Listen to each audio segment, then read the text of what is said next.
starts out his gospel, his book about Jesus, with this little phrase about John the Baptist. He says, "As it is written in Isaiah the prophet, I will send my messenger ahead of you, who will prepare the way. A voice of one calling in the wilderness, prepare the way for the Lord, make straight paths for him."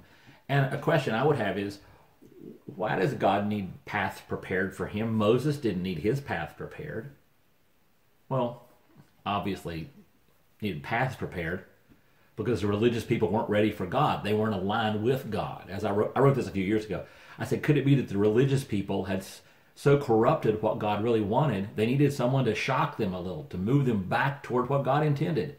Could it be that they were so religious, so committed to rules and rituals, that they weren't even remotely ready for an encounter with the true Son of God? Well, the answer is yes. They weren't ready. And even after John the Baptist shocked them, they weren't ready. They refused to forsake their rituals for the reality of who God was. They were so not ready that when God showed up, they crucified him. Now here's our question.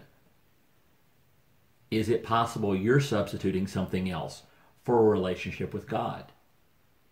It could be religious rituals. Even if you go to a contemporary church, there are rituals. Are you substituting those rituals for a relationship? Are you substituting morality for a relationship?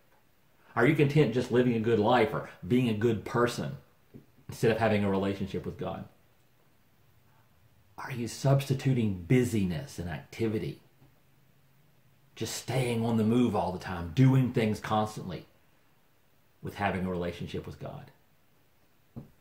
Well, if that's the case and you need a messenger to prepare the way for you to go back to God, I'll do that.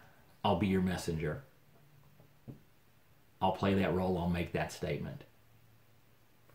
Do not substitute anything, anything for a relationship with God. That's my message, and that's today's Jumpstart.